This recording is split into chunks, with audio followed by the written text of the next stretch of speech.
ملک نے 3000 میل کے صحرا اس لیے عبور کیے کہ رسول صلی اللہ علیہ وآلہ وسلم کے گھرانے کا نور کوہ جود تک لے جا سکے، مگر جب وہ سلطان اولیاء عبد القادر جیلانی کی بارگاہ میں کھڑا ہے تو اسے احساس ہوتا ہے کہ اس کا سفر ختم نہیں ہوا، بلکہ اس کی زندگی کا سب سے خطرناک لمحہ شروع ہوا ہے۔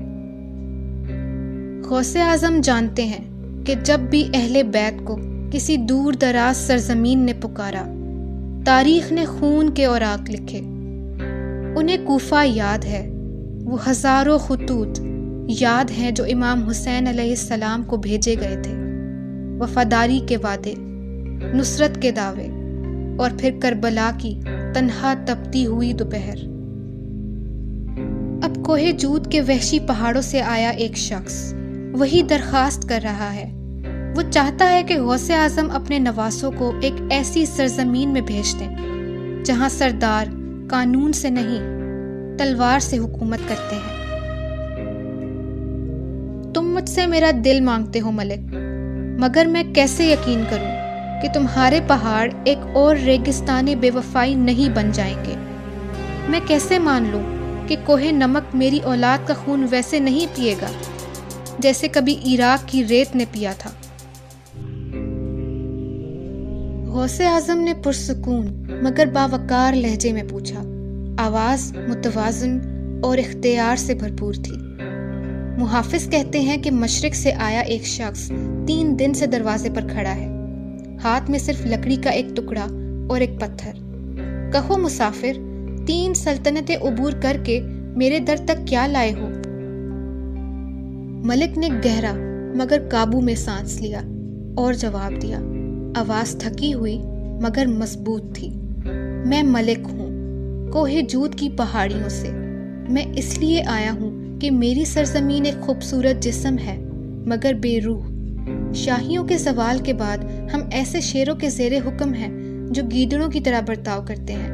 ہماری مٹی میں نمک ہے مگر ہماری زندگیاں کڑوی ہیں۔ ہم نے سنا ہے کہ نواسۂ رسول صلی اللہ علیہ وآلہ وسلم کے گھر ایک ایسا نور ہے جو صرف چمکتا نہیں، شفا بھی دیتا ہے۔ غوث اعظم نے سنجیدگی سے اس کے عزم کو پرکھتے ہوئے فرمایا، کوہ جود، سالٹ رینج، میں جانتا ہوں اسے، جنگجوؤں کی سرزمین، مگر جنگجو اکثر اپنی تباہی کے خود معمار ہوتے ہیں۔ تم مجھ سے کیا چاہتے ہو؟ سونا؟ خلیفہ کے نام امان کا پروانہ؟ ملک نے پرعزم لہجے میں جواب دیا، آواز میں خودداری کی جھلک تھی، نہیں شیخ، ہمارے پتھروں میں سونا کافی ہے اور ہمارے ہاتھوں میں فولاد بھی، ہم ایک رہنما چاہتے ہیں۔ وہ لمحہ بھر رکا، پھر بے باک اخلاص کے ساتھ بولا، اور اگر گستاخی ہو تو معاف فرمائیے، آپ خود ہمارے ساتھ چلیں، کوہ جود تشریف لائیں، ہماری پہاڑیاں اس چہرے کو دیکھیں جس کی دعائیں دلوں کو بیدار کرتی ہیں، ہمارے جنگجو آپ کے قدموں میں بیٹھیں، اگر آپ ہماری وادیوں میں چل پڑیں تو تلواریں بغیر کسی حکم کے خاموش ہو جائیں گی۔ غوث نے خاموشی سے اسے غور سے دیکھا، پھر جواب دیا۔ غوث اعظم نے گہرے اور ذمہ داری سے لبریز لہجے میں فرمایا، تم بہت مانگتے ہو ملک، بغداد صرف میرا مسکن نہیں، یہ میری امانت ہے، یہاں بیوائیں انصاف کی منتظر ہیں، یتیم روٹی کے منتظر، طلبہ علم کے منتظر، یہ شہر ذمہ داری کی سانس لیتا ہے۔ ایک چرواہا کسی اور کھیت کی پکار پر اپنے ریوڑ کو نہیں چھوڑ سکتا۔ ملک نے نظریں جھکا لی، پھر دوبارہ اٹھائیں۔ وہ آہستہ مگر مستقل لہجے میں بولا، تو ہمیں بھی اپنے ریوڑ کا حصہ بنا لیجئے شیخ، ہم امت کا زخمی عضو ہیں، اگر طبیب زخم تک نہ پہنچے تو وہ بھرے گا کیسے؟ غوث اعظم نے ثابت قدمی سے جواب دیا، اور اگر طبیب اپنی جگہ چھوڑ دے اور مرض یہاں پھیل جائے؟ قیادت صرف حرکت کا نام نہیں ملک، کبھی کبھی یہ ثابت قدمی کا نام بھی ہوتی ہے۔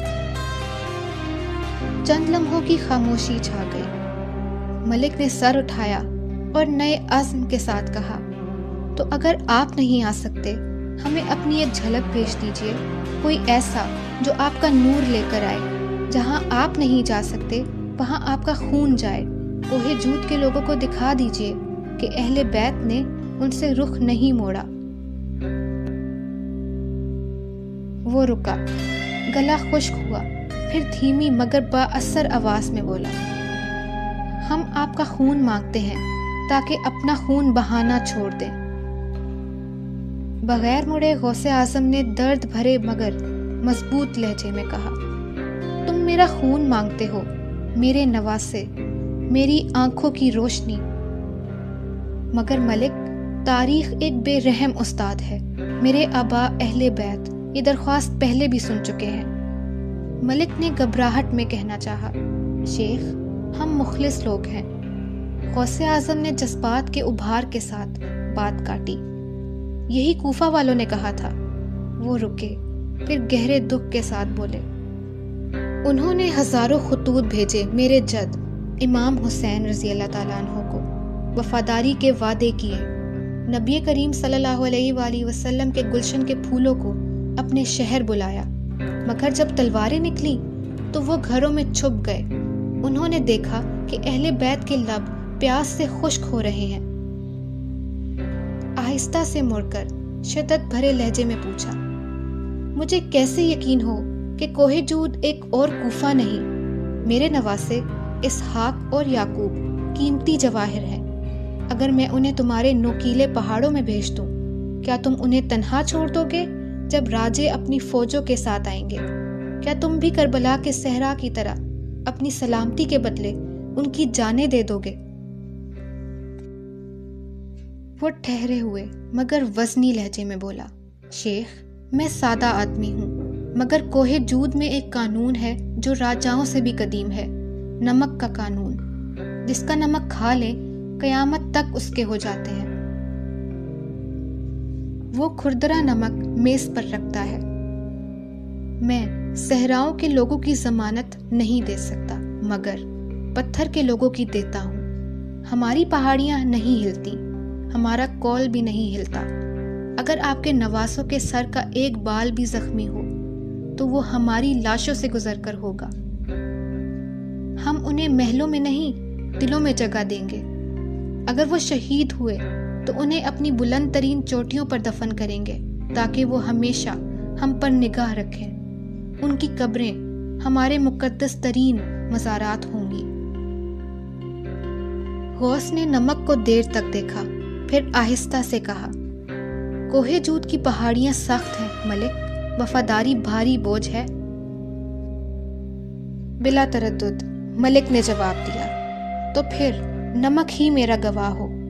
اگر ہم اہل بیت سے بے وفائی کریں تو ہماری زمین بنجر ہو جائے اور ہمارا نام مٹ جائے، لیکن اگر ہم ان کا ساتھ نبھائیں تو ہمارے پہاڑ ان کا قلعہ بن جائیں۔ کمرے میں ایک بوجھل خاموشی اتر آئی۔ غوث اعظم نے فوراً جواب نہ دیا۔ ان کی انگلیاں آہستہ آہستہ نوکیلے نمک پر پھسلنے لگی، جیسے وہ اس کی سختی میں تقدیر کا وزن محسوس کر رہے ہوں۔ پھر انہوں نے دھیمی مگر گہری آواز میں فرمایا، غوث اعظم نے آہستگی سے کہا، نمک محفوظ بھی رکھتا ہے، مگر زخم پر رکھا جائے تو جلا بھی دیتا ہے۔ انہوں نے نگاہ اٹھا کر ملک کو دیکھا، تم مجھ سے ان پہاڑوں پر اعتماد مانگتے ہو جنہیں میں نے کبھی دیکھا ہی نہیں، ایسے خون کے ساتھ جو کربلا کے غم کا وارث ہے۔ ایک طویل وقفہ آیا، اتنا طویل کہ شک اور تقدیر آمنے سامنے کھڑے محسوس ہوئے۔ غوث اعظم نے دھندلے تذبذب کے ساتھ بات جاری رکھی، اگر میں انہیں بھیج دوں تو شاید تاریخ خود کو دہرا دے، اور اگر میں انکار کر دوں تو ممکن ہے ایک پوری سرزمین اندھیرے میں ڈوبی رہے۔ ان کے آخری الفاظ فضا میں ننگی تلوار کی مانند معلق رہ گئے۔ بتاؤ ملک، جب آزمائش آئے گی، اور وہ ضرور آئے گی، کیا تمہارے پہاڑ ڈٹ کر کھڑے رہیں گے یا لرز جائیں گے؟ کیا شیخ اپنے نواسوں کو ایک دور دراز جنگجو سرزمین کے لیے خطرے میں ڈال دیں گے؟ یا ایک اور کوفہ کا خوف کوہ جود کی تقدیر پر مہر لگا دے گا؟ اگلی قسط میں دیکھیے، کیا غوث اعظم اپنے نواسوں کو ملک کے ساتھ روانہ کریں گے یا نمک کا یہ عہد ادھورا رہ جائے گا؟